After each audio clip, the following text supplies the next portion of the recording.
Private team studying what happens to human consciousness after we die. What happens when we die? Where do we go? What does it feel like? Is there a heaven, a hell? We didn't know, but we wanted to. I suppose that's where everything went wrong. Right out of the gate. He wanted to play God, or at least learn the rules of the game. To see behind the curtain for just a moment, if only we could know what to expect when the lights went out and we said that final goodbye. Well, good night. I'm telling you now, swearing to you that we never intended for things to go wrong the way that they did. What they did. People that lost their lives knew what they were getting into. They signed our releases paperwork. They agreed to let us do what we did, just as long as we promised to handsomely compensate their families. And we did. We held up our end of the bargain to the tune of $13 million. That's a lot of money. But things like this, they never work out the way they're meant to. I mean, well, I knew that. I did. And I think that on some level, all of us did. But the idea of people who are funding us had no idea. They wanted results to be messy, they said, if that's what it takes. Do whatever you need to do to figure out what happens to the sequel to life and make it snappy because this funding is running on an hourglass and that sand is slipping. So we cut corners, we push people in ways that in retrospect were irresponsibly dangerous. But we did it for the common good, did it for you, for all of us. For the benefit of the future generations who could look death in the eye without the horror of not knowing what came next. It was a good thing. It really was. We called it Project Afterlife. Connect the DODs, please. Amanda, do we have a connection? We do. Ready when you are. Initiate Afterlife sequence.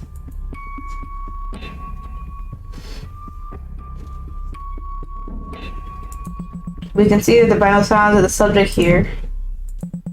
Output console shows the subject reacting to the treatment. And this is the input console. Here we specify all the different levels of fluids we need to revive our subject. And it's the power supply for all of the equipment down here. In case of an emergency, we just shut the power here. Alright, let's initiate it. Subject 1, female in her 30s, suffered catastrophic liver failure because of use of alcohol related. They've been dead for 3 days. No one has ever come back after these 3 days. The point was to let them taste the cold kiss of death and then tear their soul back to the land of the living long enough to give us a play-by-play of what happened while they were away. 3-day timeline was a tricky one. Even though the corpse was dead, even though the caviar was cold and beginning to cellularly decompose, we needed to keep it fresh enough to host life. Don't get me wrong, the life it hosted didn't last long, but it lasted long enough. I still remember the pulse of excitement that shot through the room when the woman opened her eyes. Initiating Afterlife sequence. Agnes, can you hear my voice? Where? Wow, she woke up. You're with friends. Safe. Do you remember the study you agreed to be a part of? Death? Death? That's right, Agnes. You wanted to know what happens to the soul after death, and you're ready to take the journey. Return to us. You're the first human being to have done so. Congratulations. You belong to them. Agnes, I'm sorry, to whom are you referring? You belong to the... Forget. Hold her. What comes next is worse than any hell. The machine monitoring her vitals began to beat violently, indicating levels were grossly out of range. And this make her die for a second time. Okay. We had her corpse carted to the morgue for autopsy and discovered that her brain had substantially swelled up, causing her skull to crack open. Her heart had partially ruptured in her chest. And most bizarrely of all, her vocal cords had been seared as if something had lit them aflame. Her results were ominous, to say the least, but we were intelligent enough to know that the sample size of one does make a conclusion, so we eagerly awaited our second subject. This one was a young girl named Charlotte. She'd been struck by a vehicle in a hit and run, fallen into a coma. Her parents never had an opportunity to say goodbye, so they agreed to allow us to perform our studies so long as they were there for her revival.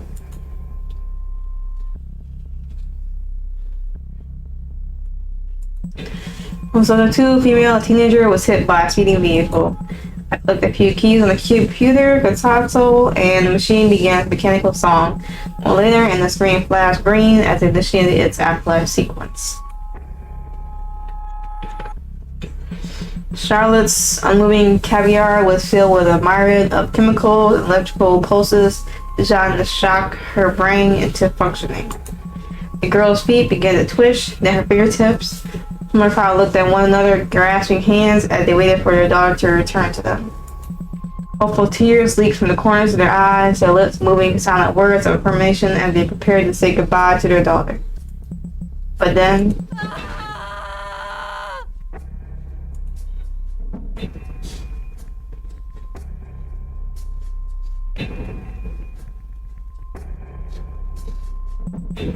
difficult to describe the sound of Charlotte's scream. I had to say it was human, let alone the sound of a teenage girl. Most similar I feel to a drowning sheep, it was an anguished, bleeding sound, one that seemed never ending, and yet it told a terrifying story of all on its own.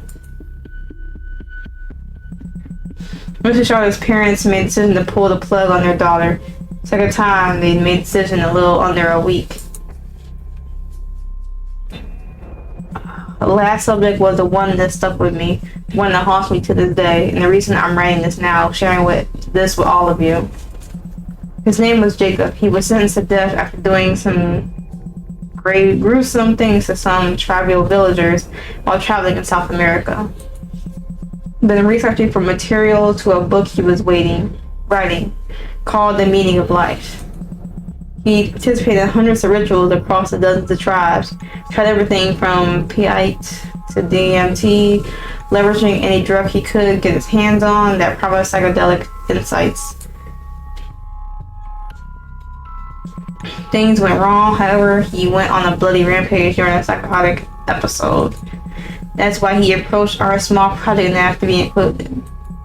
When we informed him it was only for those suffering from terminal afflictions, he asked if he could be added to the list anyway. Sort of like an organ donor, we agreed. Okay. Jacob was sent to the electric chair the following weekend. Subject 3, male, nearing his 40s, since to death, killing multiple tribal villagers in South America. Once again, I watched from behind the glass. Once again, Roger waiting patiently, hopeful smile on his face. 20 seconds passed and nothing occurred, not so much as a twitch of a toe or a flick of an eyelash. Jacob's corpse remained every bit as dead as the day we carted him in. A minute went by and we still saw no sign of resurrection. Amanda, can you check the monitors? I think it might be a malfunctioning. So I triple checked the machines and made sure it was functioning to specification just as it had the last 2 times. The wires checked out, program was running to spec, all the diodes were in the correct place. I don't see any issue here. Maybe some people can't be brought back. Have you seen it? Jacob, do you remember the study you agreed to participate in? I remember everything. I've seen too much. And what was that? What came next after you died? Everything that I feared. The nightmares were real. What do you think happens after we die? Doctor? I'm not certain. We all believe different things, I suppose. We're hoping you can answer that for us, Jacob.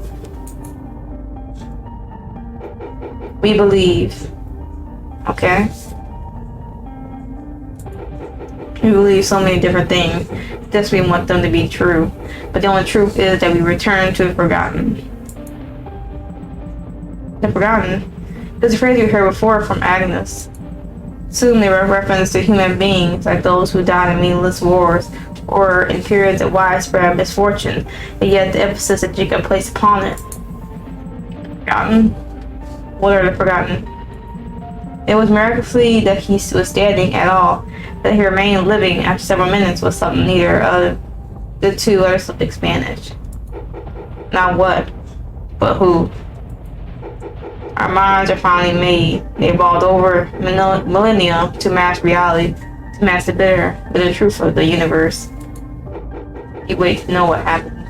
When we died, we returned to the abyss that birthed us. I had a vision of the end. I saw our makers, and they were dressed in dying stars, empty space. They were hopeless, empty, just like us. They wanted medicine, a way to feel.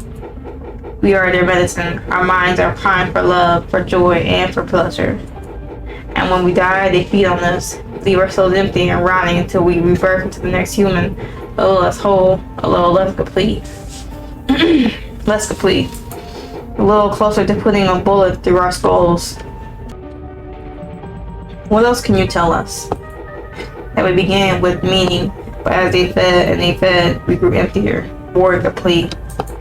Collectively, the human soul withered. Look around you. Do you feel the rage, the hatred, and the pain? Consuming the human race like a plague, and bit by bit, getting worse, not better. Soon we'll have nothing left to feel. No love, no joy, just emptiness. Roger's mouth hung open, his voice stuttered as he attempted to formulate a response, to articulate why he must be wrong. At least that's what I had hoped for. Hope for anybody to stand up and say that this was all a farce and that the experiment had been compromised. None of this could be true, but nobody did. If you want to know what comes next, I can show you.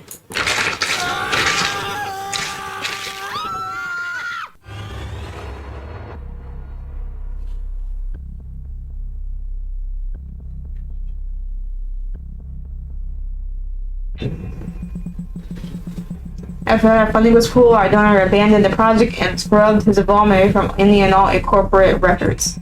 As far as the scientific community was concerned, the experiments never occurred and the findings didn't exist. But I remember because there's simply no way I could forget the haunting look in Agnes' eyes, the hopeless agony of Charlotte's screams, or the final message that Jacob delivered in a pool of blood on the linoleum floor. Messy and easy to miss to the others, and I think it must have looked like a common splatter, simple side effect of his leg spasming in the pool of blood. But I know what I saw. The letters, though crooked and barely legible, were scorched into the memory like a cattle brand. They weren't so much as a warning sign as they were words of advice, perhaps the answer to the question we set out to ask, and the question that Jacob had set out to answer in his book. The meaning of life, he wrote, is to avoid the agony of death.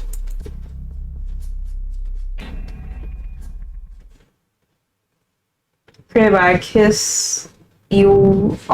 If you're playing a game or Project Afterlife, a game based on a story by Born Beach from Tales from the Cryptid.